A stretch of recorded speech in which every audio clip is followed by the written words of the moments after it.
இன்னைக்கு ஆதாம் ஏவாளும் மோசே ஆரோனும் கதை பார்க்க போகிறோம். இப்போ ஆரம்பத்தில் ஏசப்பா ஏழே தோட்டத்தை உருவாக்குனாங்க. உருவாக்குனோடனே ஏசப்பா ஆதாம் ஏவாளை உருவாக்குனாங்க. இப்போ ஏசப்பா எல்லா கனியும் சாப்பிடலாம், நல்ல நன்மை தீமை அறியத்தக்க கனியை சாப்பிடக்கூடாது அப்படின்னு சொல்லியிருக்காங்க. அதை கீழ்படியாம ஒரு பிசாசு பாம்பு நீ அந்த பழத்தை சாப்பிடலாமே நன்மை தீமை கனிய அப்படின்னு சொல்லியிருக்கு. அதுக்கும் கீழ்ப்படிஞ்சு ஏசப்பாவுக்கு கீழ்ப்படியாம ஏவாள் அதை சாப்பிட்டோடனே ஆதாவுக்கும் கொடுத்தோடனே ஏசப்பா நீங்கள் சாப்பிட்டீங்கன்னா செத்து போயிருவீங்க அப்படின்னு சொன்னாங்க. ஆண்டவரோட நன்மையினால அவங்க உயிரோட இருக்காங்க.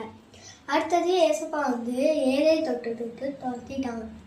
இப்போ மோசே கதை சொல்ல போகிறோம். மோசே ஆரம்பி இப்போ இஸ்ரேலின் ஜனங்கள் மோசே ஆரம்பிட்ட எங்களுக்கு வயிறு பசிக்குது, எங்களுக்கு நீ தரலனா நான் அந்த ஊரை விட்டு போயிடுவோம், இஸ்ரேலி ஊரை விட்டு அப்படின்னு சொல்லியிருக்காங்க. மோசே சோகத்தோட போய் ஏசப்பாட்ட சொல்லுறான். ஏசப்பா இங்கே எல்லாரும் வயிறு பசியோடு இருக்காங்க, ஏசப்பா ஏதாச்சும் செய்யுங்க ஏசப்பா அப்படின்னு சொல்லியிருக்காங்க. அதுக்கு ஏசப்பா வானத்துலேருந்து மண்ணை அனுப்பினாங்க. அது சின்னதாக ஒயிட்டாக டேஸ்டியாக இருக்கும். ஒரு நாளைக்கு 6 நாளைக்கு ஒரு இம்மல், 6ஆம் நாள் 2 இம்மல். சாயங்காலத்துக்கு காடை ஒரு நாளைக்கு ஒரு இம்மல் தான், சாயங்காலமும் ஒரு இம்மல் தான். இதில் என்ன புரிஞ்சுக்கிறீங்க? பாய்.